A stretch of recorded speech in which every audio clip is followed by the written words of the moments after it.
একটি গ্রামে থাকত রহিম নামের এক যুবক। সাহস তার রক্তে, প্রতিবাদ তার নিঃশ্বাসে, কিন্তু তার জীবন সহজ ছিল না। ছোটবেলায় বাবা হারিয়েছিল, মা খুব কষ্ট করে তাকে বড় করেছে। দিন মজুরের ঘরে জন্ম, কিন্তু চোখে ছিল স্বপ্ন গ্রামটাকে বদলে দেওয়ার।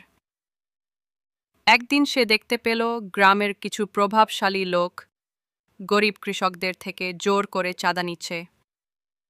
কেউ প্রতিবাদ করতে পারছে না, সবাই ভয়ে চুপ।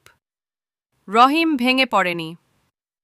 সে জানত, চুপ रहने से अन्याय रुकता नहीं, बढ़ता है। সে একাই প্রতিবাদ শুরু করল। প্রথমে কেউ পাশে এলো না, তাকে হুমকি দেওয়া হলো, মারধর করা হলো। মা বলল, বাবা, তোকে নিয়ে আমার প্রাণ কাঁপে, কিন্তু তুই যদি অন্যায়ের কাছে মাথা নত করিস, আমি তোকে আর আমার ছেলে বলবো না। এই কথায় রহিম ভেঙে পড়ল না, বরং আরও দৃঢ় হল। একদিন সে গ্রামের মাঝখানে দাঁড়িয়ে চিৎকার করে বলল, আজ না বললে কাল তোমার ঘরেও আগুন লাগবে। একবার জেগে উঠো, আমাদের ভবিষ্যৎ বাঁচাও। এই ভাষণ গ্রামের বুকে আগুন ধরিয়ে দিল। একজন, দুজন, তারপর 20। তারপর পুরো গ্রাম তার পাশে দাঁড়িয়ে গেল। তারা একজোট হয়ে চাঁদাবাজদের তাড়িয়ে দিল। তারা কাঁদছিল, কিন্তু গর্বে, সাহসে।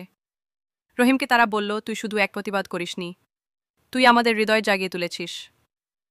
শেষ কথা, এই গল্প শুধু রহিমের না, এটা তাদের সবার, যারা কঠিন সময়েও ন্যায়ের পাশে দাঁড়াতে জানে। জীবন সহজ নয়, কিন্তু যদি হৃদয়ের সাহস থাকে, তাহলে একাও একদিন সতের শক্তি হয়ে ওঠে।